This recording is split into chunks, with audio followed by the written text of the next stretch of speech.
বাশারাম মিথলাকুম ইন্নাকুম ইযাল লাখাসিরুন। তোমরা যদি তোমাদের মতো একজন মানুষের অনুসরণ করতে, অবশ্যই তোমরা ক্ষতিগ্রস্ত হতে। তার মানে নবী আমাদের মতো কোনো মানুষ না, যদিও অবয়ব, দেখতে, গোশত, রক্তে, মাংসে আমাদের মতো, কিন্তু আল্লাহর নবীর পজিশন, নবীর স্ট্যাটাস আল্লাহর পরেই নবী করিম সাল্লাল্লাহু আলাইহি সাল্লামের অবস্থান। যত নবী আম্বিয়া আলাইহিমুস সালাম আগমন করেছিলেন, সকলের সম্রাট ছিলেন আমাদের নবী, সকল নবীদের নবী ছিলেন আমাদের নবী, সকল রসুলদের রসুল ছিলেন আমাদের নবী, সকল আম্বিয়াদের ইমাম ছিলেন ইমামুল আম্বিয়া, ইমামুল নবিয়্যিন মুহাম্মদুর রাসূলুল্লাহ সাল্লাল্লাহু আলাইহি ওয়াসাল্লাম। তো ভাইরা আমার, এখান দিয়ে আমরা যেটা বুঝলাম, আল্লাহর নবীকে আল্লাহ গায়েব জানিয়ে দিতেন। তা নয় কিভাবে বললেন আবু হুরায়রাকে? আগাম বাণী জানিয়ে দিলেন, আগামী রাতেও কে আসবে? কথা বলুন, কে আসবে? চোর আসবে। বন্ধুগণ, এখানেই শেষ নয়, বদর যুদ্ধের 2-1 দিন পূর্বেই আল্লাহর নবী বদর প্রান্তরে গেলেন। আমিও গিয়েছিলাম ওই বদরের মাঠে, দেখে এসেছি মাঠটা কেমন। বন্ধুগণ, বদরের মাঠে আল্লাহর নবী গিয়ে বললেন যে শোনো, এই জায়গায় সফওয়ানকে হত্যা করবে বেলাল, বেলাল ছিল তার গোলাম। এই জায়গায় আবু জাহেলকে হত্যা করবে মুআজ আর মুআওয়াজ, দুজন শিশু। এই জায়গায় হত্যা করবে অমুক কাফেরকে, অমুক সাহাবী। আগাম, এখনো কিন্তু যুদ্ধ হয় নাই। ঠিক বন্ধুগণ, 2 দিন পরে যখন যুদ্ধের দামামা বেজে উঠল, যুদ্ধ যখন মুখোমুখি পর্যায়ে চলে গেল, কাফের এবং মুমিন, আল্লাহ নবীর সাহাবীরা আর বেঈমানেরা আল্লাহর নবী যেই জায়গা শনাক্ত করেছিলেন, চিহ্নিত করেছিলেন, সাহাবীদেরকে দেখিয়েছিলেন যে এই জায়গায় আবু জাহেল নিহত হবে, মুআজ আর মুআওয়াজ হত্যা করবে, ঠিক ওই জায়গায় ওই কিশোর সাহাবী শিশুরা হত্যা করলো আবু জাহেলকে। যেই জায়গায় বলেছিলেন সফওয়ানকে, অর্থাৎ বেলালের মুনিব বেলাল হত্যা করবে, ঠিক ওই জায়গায় যখন এই সফওয়ান চলে আসলো, বেলাল আর দেরি করলো না, তরবারি দিয়ে আঘাত করে তাকে ওখানে ধরাশায়ী করলো, কুপুকাত করে দিল, হত্যা করলো।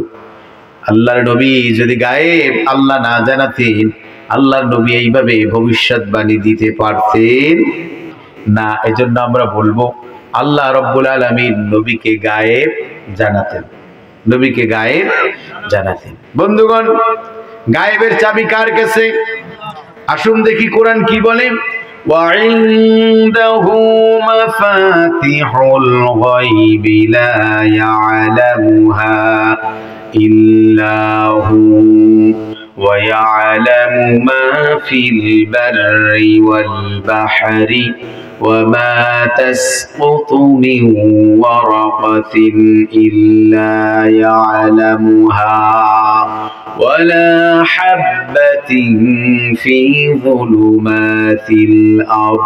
আল্লাহ রাব্বুল আলামিন তিনি জানিয়েছেন গায়েবের চাবি সমূহ হলো আমি আল্লাহর কাছে। আমি আল্লাহ জলস্থলে কি হয় আমি আল্লাহ জানি। গাছের হাজার হাজার, গোটা দুনিয়ায় million billion billion trillion octillion যত বৃক্ষ রাজি আছে, গাছগুলো আছে, ওই গাছে যতগুলো পাতা আছে, ওখান থেকে কোন পাতাটা শুকিয়ে ওই গোড়াটা খসে গিয়ে জমিনে অবতরণ করবে, এই জ্ঞানটাও আমি আল্লাহর আছে। শুধু তাই নয়, সমুদ্রের অতল তলদেশে ক্ষুদ্র থেকে ক্ষুদ্রতম প্রাণী ও কিভাবে চলছে আমি আল্লাহর কাছে কি আকুতি মিনতি জানাচ্ছে, আমি আল্লাহ আরশে আজিমে বসে ওর আবেদন নিবেদন আমি আল্লাহ শুনতে পাই। সাগরের তলদেশে কি আছে সেই জ্ঞান কার কাছে? সেই জ্ঞানও আল্লাহর কাছে। গাছের পাতাটা, এই যে কত কোটি পাতা, পৃথিবীর এমন কোন যন্ত্র নাই যে যন্ত্র বলে দিতে পারবে গোটা দুনিয়ায় কত গাছে কত পাতা আছে, এরকম সংখ্যাও নাই। সেখান থেকে কোন গাছের কোন পাতাটা শুষ্ক শুকিয়ে জমিনে পড়বে সেই জ্ঞানটাও কার কাছে?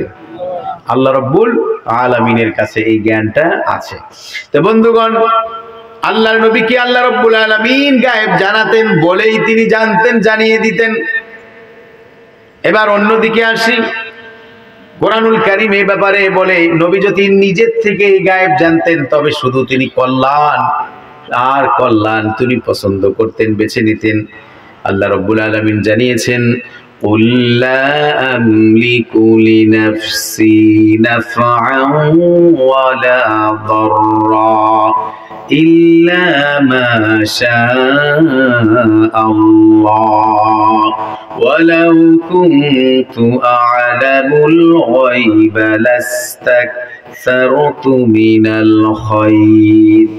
আমি যদি গায়েব জানতাম তবে যত কল্যাণ আছে সব কল্যাণগুলো আমি লুপে নিতাম, সব কল্যাণ আমি নিয়ে নিতাম। ওমা মাসানিয়াসু, কোনো অকল্যাণ আমাকে ভর করতে পারতো না, শুধু কল্যাণ আর কল্যাণ, আমি এটাই নিয়ে নিতাম। ভাইরা আমার, আল্লাহর নবী তিনি যে নিজের থেকেই চাইলে তিনি গায়েব জানতেন না আল্লাহর ইশারা ছাড়া। এবার তার দলিল আপনাদের দিচ্ছি। রাসূলুল্লাহর স্ত্রী হযরত আয়েশা রাদিয়াল্লাহু তাআলা আনহা, কি নাম? কথা বলুন, কি নাম? ঠান্ডায় মনে হয় জমে গেছে। আয়েশা রাদিয়াল্লাহু তাআলা আনহা। এ তো ভালো ঠান্ডা পড়ছে, আমরা এখনো ফ্যান ছেড়ে মসজিদে এসি ছেড়ে এরপরে নামাজ পড়ি, আর আপনারা খুব ভালো আছেন মাশাআল্লাহ, খুব ঠান্ডা। আয়েশা রাদিয়াল্লাহু তাআলা আনহাকে যে মিথ্যা অপবাদ, তার চরিত্রের উপর যে কালিমা লেপন করা হয়েছিল, ইফকের ঘটনা সূরা নূরে প্রায় 10টি আয়াত এ ব্যাপারে এসেছে। তা আয়েশা রাদিয়াল্লাহু তাআলা আনহা তিনি তার বোনের গলার হারটা নিয়ে রাসূলুল্লাহর সফর সঙ্গী হয়েছিলেন। তো ওখান থেকে হারটা ইস্তেনজায় যেতে গিয়ে হারটাকে হারিয়ে ফেলেন। সেই হারটা খুঁজে আনতে গিয়ে কাফেলার সব লোকেরা চলে গেল। তো আল্লাহ রসুল হযরত সফওয়ান রাদিয়াল্লাহু তাআলা আনহুকে দায়িত্ব দিয়েছিলেন যে সাহাবীরা যখন সবাই চলে আসবে তখন তুমি সবার শেষে গিয়ে একটা চক্কর দিবে, ঘুরলি দিবে, দিয়ে দেখবে যে কেউ কিছু রেখে গেল কিনা, ফেলে রেখে গেল কিনা, ফেলে আসলো কিনা। তুমি যা পাও ওটা কালেকশন করে এরপরে চলে আসবে। আয়েশা এসে দেখেন কাফেলার লোকেরা চলে গেছে, তখন তিনি ভাবলেন আমি যদি এখান থেকে অন্যত্র চলে যাই নিঃসন্দেহে আমাকে কেউ খুঁজতে আসবেন, যখন উটের হাওদায় আমাকে না পাবেন তখন অবশ্যই আমাকে খুঁজতে আসবেন, আর এসে আমাকে এই জায়গায় যদি না পান তখন তাদের মধ্যে আরো পেরেশানি বেশি বৃদ্ধি পাবে। এর চেয়ে বুদ্ধিমতীর কাজ হলো আমি এই জায়গায় বসে থাকি, আমাকে যখন খুঁজতে আসবেন পেয়ে যাবেন। তখন ঠিকই খুঁজতে আসলো সফওয়ান। এসেই দেখলেন মা আয়েশার চেহারা, পর্দার আয়াত, হিজাবের আয়াত নাজিল হবার আগে আয়েশার চেহারা সফওয়ান রাদিয়াল্লাহু তাআলা আনহু দেখেছিলেন। এজন্য তিনি দেখেই চিনে ফেললেন, বললেন সুবহানাল্লাহ, ইদি মা আয়েশা। তখন মা আয়েশা পর্দা করলেন, চেহারা ঢেকে ফেললেন। আয়েশার জন্য সফওয়ানের উটটা সামনে রেখে বসিয়ে দিয়ে তিনি দূরে সরে গেলেন। আদব সম্মান, তিনি বললেন আপনি উটের পৃষ্ঠে চেপে বসুন, আমি আপনাকে কাফেলার সাথে পৌঁছে দেব। আয়েশা উঠে বসলেন, নিয়ে আসলেন। ঘটনা ছিল এই, এর চেয়ে আর বেশি কিছু না। এই তিলকে তাল বানিয়ে আব্দুল্লাহ ইবনে উবাই ইবনে সলুল, মুনাফিকের নেতা, সেইটা সব জায়গা গুজব ছড়ালো যে আয়েশার সাথে সফওয়ানের সাথে এইরকম জঘন্য কিছু কাজ হয়েছে। এইগুলো সব বলা বলি শুরু করলো। ও কিছু কিছু সাহাবীরা তারাও বিশ্বাস করে ফেললো। তো ভাইয়েরা আমার, আল্লাহর নবী খুব মনক্ষুণ্ণ হলেন, মর্মাহত হলেন, ব্যথিত হলেন, কষ্ট পেলেন। আল্লাহর নবী সাল্লাল্লাহু আলাইহি ওয়াসাল্লাম অন্য আয়েশার সতীন যারা ছিলেন তাদেরকে বলতেন, আয়েশার কি অবস্থা, ও খেয়েছে নাকি, ওর এখন কেমন অবস্থা, এমন করছে কেন। এটা আয়েশার জন্য আরো কষ্টের কারণ ছিল, কারণ আল্লাহর নবী আয়েশাকে খুব ভালোবেসে স্নেহ করে আদর করে তাকে ডাকতেন, লাল গোলাপ বলে ডাকতেন, প্রেয়সী বলে ডাকতেন, মহারানী বলে সম্বোধন করতেন। ইয়া হুমায়রা, ও আমার লাল গোলাপ, ও আমার প্রিয়া। এইভাবে করে যেই স্বামী স্ত্রীকে ডাকতো, সেই স্বামী এখন সতীনের কাছ থেকে খবর নেয় ওর কি অবস্থা। এটা আরো তার কাছে খুব কষ্টের কারণ হয়ে দাঁড়ালো। আয়েশা রাদিয়াল্লাহু তাআলা আনহা দেখলেন যে না, এই স্বামীর সংসারে এখন আর সুখ নাই, কিছুদিন বাবার বাড়ি থেকে ঘুরে আসেন। রাসূলের কাছে ছুটির জন্য আবেদন জানালেন, ইয়া রাসূলুল্লাহ, আমাকে কিছুদিনের জন্য ছুটি দিন, আমি আমার পিতৃলয় আমার বাবার বাড়িতে আমি যাব। আল্লাহ রাসূলও মনে মনে এটাই চেয়েছিলেন যে ঠিক আছে যাও, বাবার বাড়ি গিয়ে বেরিয়ে আসো। মা আয়েশা রাদিয়াল্লাহু তাআলা আনহা আসলেন, কিছুদিন হলো আবু বকর, উম্মে রুমান, আয়েশার মা তারা নসিহত করলেন যে শোনো আয়েশা, শয়তান বসে নাই, শয়তান মানুষকে ওয়াসওয়াসা দিয়ে জাহান্নামী বানানোর জন্য শত চেষ্টাও করে, আল্লাহর কাছ থেকে ও চ্যালেঞ্জ দিয়ে এসেছে, এটা হলো শয়তানের কাজ। তো শয়তান তোমাকে বিপদগ্রস্ত করতেই পারে। যদি এমন কিছু হয়, দেখুন বাবা মা বলছে তুমি আল্লাহর কাছে তওবা করো। ভাইরা আমার, কিছুদিন পরে আল্লাহর নবী আসলেন। আল্লাহর নবী ও শ্বশুরের মতো একই কথা বললেন, ও আয়েশা, যদি তোমার দ্বারা কোনো কিছু হয়ে যায় তুমি আল্লাহর কাছে তওবা করো, আল্লাহ তোমাকে মাফ করে দিবে। কার কাছে তওবা করতে বললো? আল্লাহর কাছে। বন্ধুগণ, মা আয়েশা খুব বেশি কষ্ট পেলেন। বাবা মা বাদ, আমার প্রাণের প্রিয়তম আমার স্বামী নবী, তিনিও আমার চরিত্রের ব্যাপারে সন্দিহান, তিনিও কনফিউশন করছেন আমার ব্যাপারে, বলছেন তওবা করতে ভুল ত্রুটি হলো কিনা। মা আয়েশার ব্যথা আরো বৃদ্ধি পেল। তিনি কষ্টে বললেন, ইয়া রাসূলুল্লাহ, আমি আজ ওই কথাগুলোই বলবো যেই কথা পয়গম্বর ইয়াকুব আলাইহিস সালাম বলেছিলেন, ফাসাবরুন জামিল আল্লাহুল মুস্তাআনু আলা মা তাসিফুন। আমি আজকে সবরুন জামিল করব, আর আমার সব ব্যাপারে আমার আল্লাহ রাব্বুল আলামিন তিনি দেখছেন, আমার সবকিছু আমি আল্লাহর উপরে ছেড়ে দিলাম, আল্লাহ উত্তম ফয়সালা করবেন। বন্ধুগণ, কথা শেষ হতে না হতেই মা আয়েশা তাকিয়ে দেখেন আল্লাহর নবী ঘরমুক্ত হলেন, চেহারা দিয়ে মুক্তার চেয়ে স্বচ্ছ একদম ঘামের ফোঁটাগুলো চেহারা দিয়ে গড়িয়ে পড়ছে। তখন বুঝতে পারলেন আল্লাহর নবীর উপর আল্লাহ রাব্বুল আলামিন ওহী নাজিল করছে। রাসূলুল্লাহর উপর ওহী নাজিল হলো, ইন্নাল্লাযীনা জাউ বিল ইফকি উসবাতুম মিনকুম লা তাহসাবুহু শাররাল লাকুম বাল হুয়া খায়রুল লাকুম।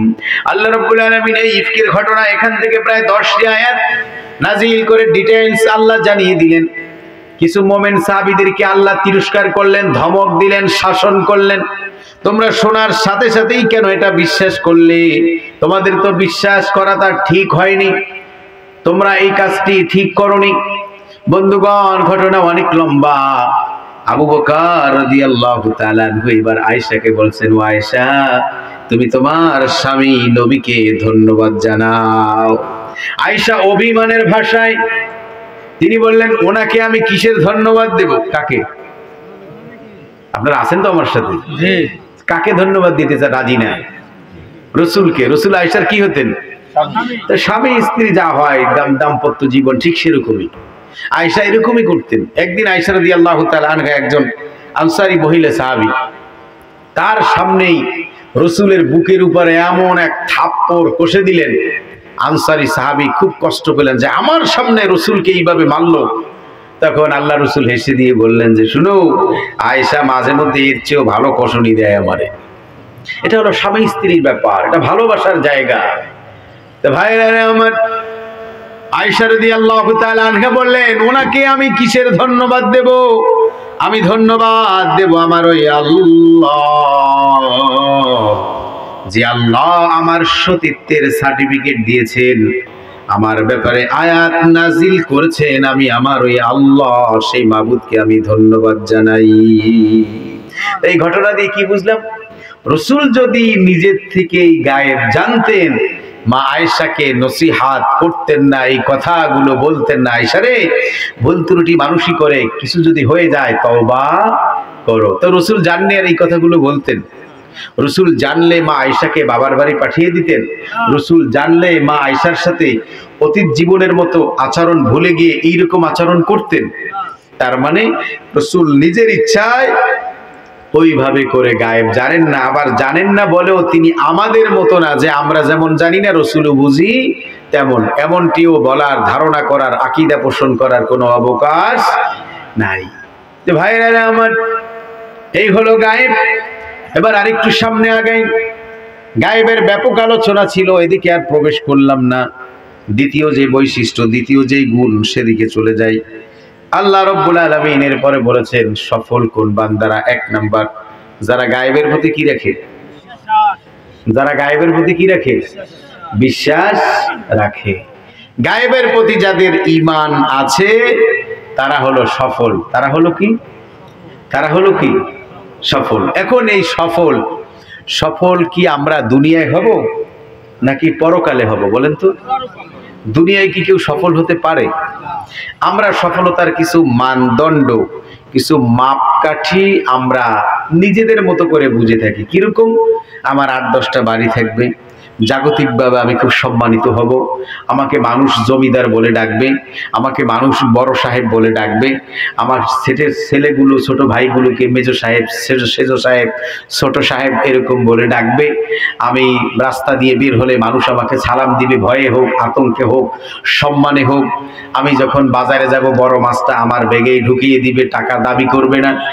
এগুলো হয়তো নিজেকে খুব সম্মানের প্রতীক বলে মনে করি, সফলতার প্রতীক বলে মনে করি। এর নাম কি সফলতা? পৃথিবীতে পৃথিবীতে পৃথিবীতে কোনো মানুষ পরিপূর্ণভাবে সফল হতে পারে না। আপনার কত টাকা আছে, কত কোটি টাকার মালিক আপনি, আপনার ঘরের মধ্যে যদি একটু ইঁদুর, সুসো, বিড়াল মরে থাকে, আপনি ওটা ওখান থেকে ফেলে দিতে পারেন না। কাজের লোককে ডাকেন, অন্য একজন মানুষকে ডাকেন, সিটি কর্পোরেশনে খবর দেন, ফোন করেন, এরপরে এসে এগুলো ফেলে দাও, এগুলো এখান থেকে অপসারণ করো। তো আপনি তো তার কাছে ধরা, আপনি তার কাছে ঠেকা। আপনার খুব হেরিয়ার গাড়িটা খুব দামি গাড়ি, সেই গাড়িটা নিয়ে চলছেন, হঠাৎ করে গাড়িটা নষ্ট হয়ে গেছে, যান্ত্রিক ত্রুটি, প্রবলেম হতেই পারে। ওদিক থেকে মুষল ধারায় বৃষ্টি। এখন রিক্সাওয়ালার, ভাই যাবেন? না না না, যাবো না। আরে চলো না ভাই, কত টাকা চান বলেন, কত টাকা? তখন আর এই মামা এই যাবা, ওই ভাষার তখন থাকে খুব মধুর কণ্ঠে। এরপরে আমরা আহ্বান করি, মামা যাবেন? ভাই যাবেন? আসেন না ভাই, চলেন। এরকম করেন কেন? বৃষ্টি পরে দাঁড়িয়েছে, আপনি কত টাকা চান বলেন? ভাই আসেন। খুব আবেগ দিয়ে, ভালোবাসা দিয়ে, আন্তরিকতা দিয়ে, দরদ দিয়ে এরপরে ডাকেন। তা আপনি সফল হলেন কিভাবে? আপনার গাড়িটা তো খুব দামি গাড়ি ছিল। এখন বৃষ্টি হচ্ছে যে পরিমাণে, আপনি যে 1 কিলোমিটার হেঁটে যাবেন, সেই শক্তি আপনার পায়ে নেই, সেই শক্তি আপনার হাতে নেই। বাইপাস অপারেশন ভারত থেকে করে এসেছেন মাত্র, তা আপনি সফল কিভাবে হলেন? আপনি সফল হতে পারেননি। ঘুমের আগে মানুষ ভাত যেভাবে খায় মুষ্টিবদ্ধ করে, ঠিক এরকম রকমারি ঔষধ, বিভিন্ন ধরনের ঔষধ, হার্টে প্রবলেম, ডায়াবেটিক্সের প্রবলেম, আপনার লিভার সিরোসিস হয়েছে, কিডনি জনিত সমস্যা, চোখে প্রবলেম, মাথার ব্রেনে কেন যেন কাজ করে না, ঘুমের ঔষধ তো আছেই। এরকম নিয়ে নিয়ে ঔষধ খাওয়ানোর জন্য আপনার একজন লোক আলাদা রাখা আছে, সব সময় আপনাকে ঔষধ হাতে তুলে দেয়, এরপরে আপনি ঔষধগুলো খান। আপনার জন্য উন্নত গালিচা বিছানা, ফ্রিজের মধ্যে বিদেশি ফল, কোনো কিছুর অভাব নাই, ফরমালিন মুক্ত। আপনার ভ্যালকনির কাছে হাসনা হেনা ফুলের গাছ আছে, রজনীগন্ধার গাছ আছে, সুন্দর সৌরভ ফুলের সুগন্ধি আপনার বেডকে সুন্দর চাকচিক্যময় সুমধুর সুঘ্রাণ করে তুলেছে। কিন্তু একটা জিনিসের অভাব, আপনার ভাগ্যে ঘুম নাই। কি নাই? আপনি সফল হলেন কিভাবে? আপনার তো পয়সার অভাব নাই, টাকার অভাব নাই, কাজের লোকের অভাব নাই, ডাক্তার আপনার জন্য, দেশ তো ভালো, বিদেশের ডাক্তারও আপনার সাথে ইমোতে কথা বলে, হোয়াটসঅ্যাপে কথা বলে, যখন খুশি তখন আপনি ফোন দিয়ে কথা বলেন, কনসালটেশন করে আপনাকে পরামর্শ দেয়। কই সুখ তো নেই। ঢাকায় এক দাওয়াতে একজন শিল্পপতি, আমার ওস্তাদরা সহ অনেকেই দাওয়াতে উপস্থিত, তো উনি 28 রকমের খাবার খাওয়ালেন। কত রকম? মাত্র 30-এ 2 কম। এর মধ্যে পিঠা, মাছ, অনেক রকম। ওই ভদ্রলোক খুবই গরিব মানুষ, ওনার পার মান্থ, 1 মাসে ইনকাম হলো মাত্র 18 কোটি টাকা। কত? এখন হুজুর বলছেন, ডক্টর কাজী ইব্রাহিম নাম শুনেছেন আপনারা, হুজুরও ছিলেন ওই দাওয়াতে। তো উনি বলছেন যে ভাই আপনি আমাদের সাথে লাঞ্চে বসুন, দুপুরের খাবারটা খান। না হুজুর আমি খাবো না, আপনি না খেলে আমরাও খাবো না। তা ঠিক আছে হুজুর, বসছি। উনি আমরা মোল্লা মৌলবী যারা ছিলাম আমাদেরকে দিল কত আইটেম? 28 আইটেম। আর উনি নিয়ে আসলেন প্লেটে করে, ফ্রিজে করে, ওই যে ভাতের কি বলে, যেটা সাদা চাল দিয়ে কোন রকম একটু ভর্তা ভর্তা করে রান্না করি, ওইটারে কি বলেন, যাও, ওই যাও ফেনে ফেনে নাস্তা যাই বলেন, ওইটা নিয়ে এসেছে, তাও শুধু লবণ দিয়ে। আর আমরা মোল্লারা যারা ওখানে ছিলাম, গরুর গোশ, খাসির গোশ, দেশি মুরগি, কবুতর, পাখি, অন্য অন্য পিঠা জাত আছে, সব সমানে লোড দিচ্ছি। ওই গরিব মানুষটা যার 18 কোটি টাকা ইনকাম, উনি শুধু তাকিয়ে দেখছে। ডিম এনেছে, তাও ডিমের কুসুম নাই, সাদা অংশটা। ডাক্তার বলেছে কুসুম খাওয়া আপনার জন্য কবিরে গুনাহ। গরুর গোশতর নিয়ত করাও আপনার জন্য মহাপাপ। আপনি কি সফল? কথা বলুন, বুঝতেছেন? আপনি কি সফল? টাকা হলে, বাড়ি গাড়ি হলে, জাগতিক সম্মান হলেই যদি সম্মানিত হতো, তবে ফেসিস্ট, স্বৈরাচারী, স্বেচ্ছাচারী, জালেম 300 ফেরাউন এক পাল্লায় আর হাসিনা আর এক পাল্লায় রাখুন, এই হাসিনাও সফল হইতো, কিন্তু হতে পারে নাই, সম্ভব না। এখন যে কোনো সময় চট করে ঢুকে পড়বে। আহারে কি বাফের দেশ, কল্পিত, রচিত, বানোয়াট, ভিত্তিহীন, মস্তিষ্ক প্রসিত ইতিহাস আমাদেরকে খাইয়েছে। এখন আর জনগণ ওগুলো খায় না, ওটা এখন অচা, ও দিয়া ঢুলা কুলুপ করবে না এই জাতি এখন। তো ভাইরা আমার, যেই কথাগুলো বলছিলাম, মানুষ এই দুনিয়ায় সফল হতে পারে না। আসুন দেখি কোরআন কি বলে, কোথায় সফল হবে। আল্লাহ রাব্বুল আলামিন কোরআনুল কারীমে জানিয়েছেন, ওয়া উদখিলাল জান্নাতা ফাকাদ ফাজ ওয়া ইন্নামা তুওয়াফাউনা উজুরাকুম ইয়াওমাল কিয়ামা ফামান যুহজিহা আনিন নার ওয়া উদখিলাল জান্নাহ। দুইটি কাজ, দুইটি আমল যে করতে পারবে সে হবে সফল। কয়টি আমল? দুইটি কাজ। এক হলো যে দুটি দুনিয়ায় সম্ভব নয়। এক নাম্বার হলো ওয়া উদখিলাল জান্নাহ, যাকে জান্নাতে ঢুকিয়ে দেওয়া হবে। ফামান যুহজিহা আনিন নার, জাহান্নাম থেকে যাকে বাঁচানো হবে। জাহান্নাম থেকে বাঁচা, জান্নাতে ঢোকা। কয়টি কাজ বলুন, কয়টি? এই দুইটি কাজ যার দ্বারা হবে ফাকাদ ফাজ, আল্লাহ বলেছেন সেই সফল। সে কি হলো? তা আপনি এটা দুনিয়ায় করে কিভাবে করবেন? দুনিয়ায় কোনো মানুষ পৃথিবীতে সফল হতে পারে? আপনি এক বাসা বাড়ি গিয়েছেন, আপনারও সুন্দর একটা বাড়ি আছে, ঘর আছে, ডুপ্লেক্স বিল্ডিং। আর একজনের বাড়িতে গিয়েছেন, টয়লেট সিস্টেমটা এত সুন্দর, আপনি বুঝবেনই না এখানে টয়লেট। মুহূর্তের মধ্যে টয়লেট এসে আপনার সামনে হাজির। কাজ করার পর আবার বন্ধ হয়ে যাবে, মনে হবে রুম। আপনার এখন রুচির পরিবর্তন হলো, আমি কি করলাম, এর চেয়ে এইটাই তো ভালো, ওইটা আবার করবেন। ওইটা যখন করবেন, আর এক জায়গা গিয়ে দেখবেন ইটালি ঝাড়বাতি, অস্ট্রেলিয়ান টাইলস, খুব উন্নত মানের। আমিও লাগিয়েছি আকিজের টাইলস, অত ঢকেন না।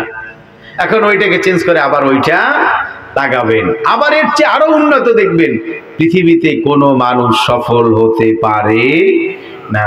সফল হতে হলে ওই আয়াতে আল্লাহ বলেছেন, তোমাকে মৃত্যু হতে হবে। মৃত্যুবরণ করতে, জীবিত থাকা অবস্থায় মানুষ সফল হতে পারে। আমরা বলি না যে সফল একজন উদ্ভাবক, সফল একজন উদ্যোক্তা, না। সাময়িক কিছু বিষয় আপনি হতে পারেন। সফল একজন আলোচক, সফল একজন মাওলানা, সফল একজন মুফাসসির, এটাই জাগতিক কিছুটা। কিন্তু পরিপূর্ণতা লাভ করতে হলে, স্থায়ীভাবে সফলতা অর্জন করতে হলে যেতে হবে কোথায়? কাগরে ওয়াজ শুনাইলাম, জান্নাতে যেতে হবে। আল্লাহ কি বলেছেন? দুইটি কাজ, এক হলো জাহান্নাম থেকে বাঁচা, আর এক হলো জান্নাতে প্রবেশ।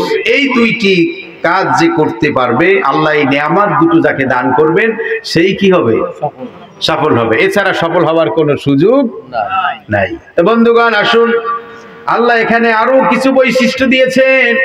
তোমরা যদি ওই পরকালে সফল হতে চাও, এক নাম্বার হলো গায়েবের প্রতি বিশ্বাস, দুই নাম্বার হলো ওয়ায়ুকিমুনাস সালাহ, নামাজ কায়েম করা। দুই নম্বরে কি? নামাজ কায়েম করা। এখন নামাজ কায়েম বলতে কি বুঝি?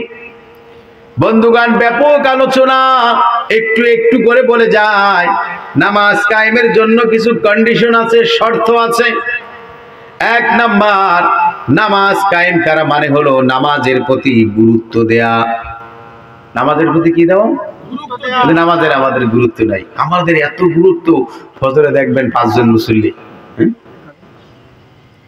কালেকশন এখন করলে লোক থাকবে না, কি কালেকশন করবো? আপনারা ওই যে শুনে হাঁটা শুরু করছে, দেখছেন? যাক, আপনারা সবাই জানেন, আমার আর রস করা লাগবে না, পয়সা তো আর মাপ নাই, ও তো এমনিই পাবো। তো বন্ধুগণ, 2 নম্বর হলো নামাজ কায়েম করা। কি করা? নামাজ কায়েম। নামাজ কায়েম বলতে 1 নম্বর নামাজের প্রতি গুরুত্ব। নামাজের প্রতি কি? নামাজের গুরুত্ব কিন্তু আমাদের নেই। আমাদের গুরুত্ব আছে অনেক। কিভাবে চাকরি বাকরি করব, টাকা পয়সা বেশি উপার্জন করব, কিভাবে বাড়ির পর গাড়ি করব, গাড়ির পর গাড়ি করব, এই পেরেশানি অস্থিরতা, এইটাকে যেভাবে প্রায়োরিটি দিই, যেভাবে প্রাধান্য দিই, যেভাবে গুরুত্ব দিই, ওইভাবে নামাজের গুরুত্ব আমাদের মধ্যে নাই। 1 নম্বরে আমাদেরকে নামাজের গুরুত্ব দিতে হবে। রাত্রে আপনার কয়েকবার ঘুম ইমাম মুয়াজ্জিনের মতো ভেঙে যাবে। আজানের সময় হলো কিনা, আজান মুয়াজ্জিন দিল কিনা, জামাতের টাইম হলো কিনা। আমরা ইমামরা টয়লেটেও মোবাইল নিয়ে যাই, ইমামতি তো করি না, গোলামি করি। সময় হইল কিনা, 2-1 মিনিট আবার বাড়তি হয়ে যায় কিনা, টাইম দেখে এরপরও পায়খানা আগামতা করা লাগে। এই হলো আমাদের জীবনযাপনের মান। তো ভাইরা আমার, যেই কথা বলছিলাম, নামাজের গুরুত্ব দেওয়া, সময় মতো আমাকে নামাজ আদায় করতে হবে, এটা হলো নামাজ কায়েম। 2 নম্বর হলো নামাজের ব্যাপারে দাইমা হতে হবে, সর্বদা নামাজি হতে হবে। সর্বদা নামাজ আপনি পড়েন, কিন্তু আপনার বউ পড়ে না। আপনার ঘরের মহারানী সম্রাজ্ঞী, তিনি নামাজ আদায় করে না, উনি সিরিয়াল নিয়ে ব্যস্ত আছে। কিন্তু আপনি স্বামী, আপনি তাহাজ্জুদও মিস করেন না, আপনি আল্লাহর কাছে পার পাবেন না। কারণ আপনার এই নামাজ শুধু আপনারটাই নয়, আপনার অধীনস্থ যারা, তাদেরকেও নামাজ পড়ানোর দায়িত্ব আপনার। আপনি আপনার স্ত্রীকে কেন নামাজ পড়ালেন না? আপনি আপনার স্ত্রীকে কেন ওয়াজ নসিহত করলেন না? কেন উপদেশ দিলেন না? কেন পর্দার কথা বললেন না?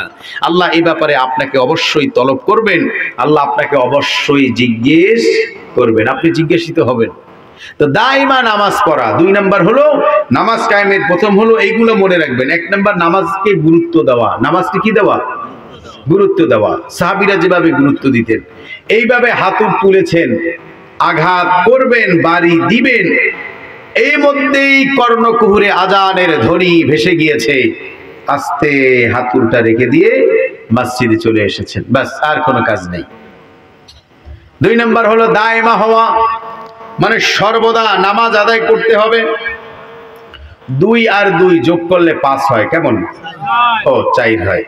তো 2 আর 2 যদি 4 হয়, কেউ অঙ্ক করতে গিয়ে কোনো ছাত্র যদি 4.25 লেখে, বিচারক কি একটু মার্কস দিবে? কেন? একটু কম হয়েছে, বেশি তো আর কম হয়নি। আচ্ছা, যদি 4.25 লেখে, যদি 4.5 লেখে, 4.25 লিখলেও দেবে না, কেন? একটু বাড়তি লিখেছে, 4 ভাগের 1 ভাগ, ছেলেটা তো প্রায় কাছাকাছি গিয়েছিল, তো একটু মার্কস দিয়েছি। এই ইতিহাস, তারপরে অন্য যে সাবজেক্ট গুলো, বাংলা, এগুলো আছে, এর মতো বিজ্ঞান, যা কিছু তো লিখছে, অন্তত কমসে কম হলো কিছু দেই, এরকম কেউ দিবে? তা আপনি 5 ওয়াক্ত নামাজের জায়গায় যদি 4 ওয়াক্ত পড়েন, আপনার অঙ্ক মিলল না। আল্লাহ ফরজ করেছেন কয় ওয়াক্ত নামাজ? আপনাকে 5ই আদায় করতে হবে। 4 পড়বেন, 1 পড়বেন না, আপনার অঙ্ক মিলল। ওই 1 ওয়াক্তের কারণে জাহান্নাম আপনার জন্য যথেষ্ট। এই জন্য দাইমা হতে হবে, সর্বদা আপনাকে নামাজ আদায় করতে হবে। আপনি নামাজ আদায় করেছেন, আপনি অনেক ইন্ডাস্ট্রির মালিক, হাজার হাজার শ্রমিক, এমপ্লয় রয়েছে, স্টাফ রয়েছে আপনার, ওদেরকে আপনি নামাজি বানালেন না, কারণ আপনার মুখের কথাই ছিল আইন, নামাজ পড়বি না হয় আমার ফ্যাক্টরি সার্ভি, আমার গার্মেন্টসে চাকরি পাবি না, আমার মাস কোম্পানিতে আমি তোমার চাকরি দিব না। ও তো ভালো, আর গোষ্ঠী শুদ্ধা নামাজ শুরু করবে, আল্লাহর কাছে দোয়া করবে, আল্লাহ চাকরি যেন না যায়। আপনি বস হবার পরও নামাজের এই দাওয়াত দিলেন না। আপনি নিজে নামাজ পড়েন, কিন্তু আপনি দাইমি নামাজ আদায়কারী হতে পারলেন না, কারণ এরাও আপনার অধীনস্থ ছিল। আল্লাহ রাসূল বলেছেন, কুল্লুকুম রাঈন ওয়া কুল্লুকুম মাসউলুন আর রাইয়াতিহি। তোমরা প্রত্যেকেই রাখাল, দায়িত্বশীল, আর তোমাদের দায়িত্বের ব্যাপারে তোমরা অবশ্যই জিজ্ঞাসিত হবে। আল্লাহ তোমাদের ধরবেন। এখন আমার সংসারে আছে 4-5 জন, আমি একটা মসজিদের ইমাম, আমার মসজিদে আছে 200-300 মুসল্লি। এই